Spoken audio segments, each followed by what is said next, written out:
Today we're talking about ways to promote communication, specifically the sign for more during play at home. My name is Celeste. I've been in the field of ABA for over 12 years, and in that time, I've coached and empowered hundreds of parents on how to better connect with their autistic child, how to really get in their world and teach meaningful everyday skills. Let's talk about the grand picture. What does solid communication look like? What does really intentional communication look like for your child? It looks kind of like this. So let's say you and your child are playing. You are tickling them. You're tickling their little armpits. You're tickling them on the back. You're squeezing their tiny little legs, like on their thighs. And they are loving it. They're like thrashing, throwing their head back. They're laughing. And then you pause and your child might stop. They might look up at you and they do this. And you say, more tickles. Okay. And then you keep tickling them. You keep tickling them. They are screaming with joy. They're throwing their head back. And you keep going for a few seconds and then you pause. And the child might stop to catch their breath.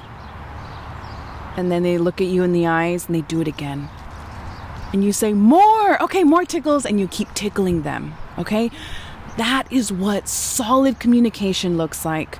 That is what the sign more should look like. Okay? Let's talk about how to get you there. Let's talk about how to get you there through play. What kind of play am I talking about? So our nonverbal learners may be missing key play skills. So a lot of the times parents will say, oh, my child doesn't play with toys. She doesn't rock a baby, or he doesn't roll the car back and forth or build a magnetile tower. He just kind of collects his toys or lines them up. There's really no functional play happening. Okay?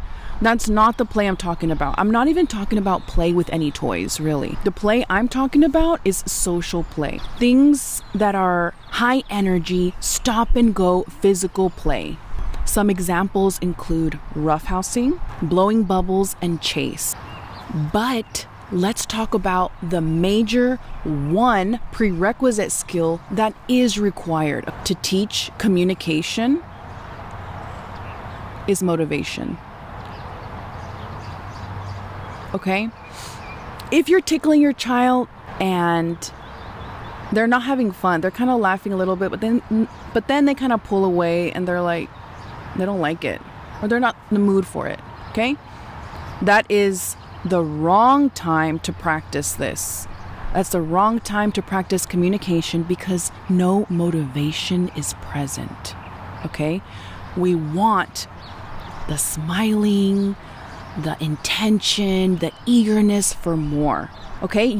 The child needs to want more at a high level in order for you to teach this skill. And honestly, there's no scale or number that I can put on how bad they need to want it. But just keep in mind, the more they want it, they want the tickles from you, the more they want the roughhousing, the better quality of a communication practice opportunity that you're going to get. Okay? So the best learning happens when motivation is at its highest. Just keep that in mind, okay? Just keep that in mind. And we'll talk about some examples. Okay, I feel like I'm yelling. There's houses nearby. I feel like I'm too loud. Let me tone it down. Sorry, this topic gets me really excited. I'm gonna try to calm down, okay? Okay, so I already talked about tickling. Let's jump into our 3 examples. The first one is roughhousing. So not all the time, but this is really typical with dads. They're really good at roughhousing with the kids. They're wrestling, they're rolling them on the floor. Sometimes dad picks up the kid by their feet and throws them on the couch, and the kids love it, okay? This is how communication could be utilized in roughhousing. So dad is wrestling, he's playing with them, he's rolling them around, they're tumbling. Kid is really excited, climbing on dad for more. Okay? In this moment, dad is going to pause. Really abruptly too. Like they're playing, and then almost like a freeze. Pause. And the kid will probably look up at you like, why did we stop? Maybe they will start pulling at dad's arm or emitting eye contact. That is gold. That is a clear indicator that he does want more. And then what dad is going to do is get his little hands and go like this and say, more. Okay, more. Let's keep going. And then the roughhousing continues. And then you're going to keep roughhousing and then you pause. And then you do it again. Same thing. The child maybe nudges dad's arm. Dad gets his little hands. More. Okay, more. And they keep going for a few seconds. It's really fun. The kid's laughing. They're shouting, throwing them over. Freeze. Pause. Assess motivation. The kid looks up at you. He's smiling. Dad gets his little hands. More. Okay, and they keep going, right? And then, so what you're doing is you're repeating this throughout the roughhousing. So what's happening here is you're establishing a new pattern. When I pause and you, the child, have motivation for more, you want more, this is the response I need from you, and then we'll continue to play and roughhouse. Okay? You're establishing a new expectation, a new pattern. And when you continue this pattern over and over and over, the child learns something new. They're really perceptive about what's happening around in their environment. And so the more practice opportunities, the more repetition that dad is able to put into the roughhousing, or moms, hey, mom, get in there too. Like, I personally don't like to roughhouse, but maybe some moms do. Number 2 is blowing bubbles. Same thing. High motivation, high quality motivation is where it's at, right? So let's say you're blowing bubbles and the kid is so excited. They're jumping and popping the bubbles. They're looking at the bubbles. And then when all of them pop, he looks over at you. That is your signal. Oh, he wants more. Okay?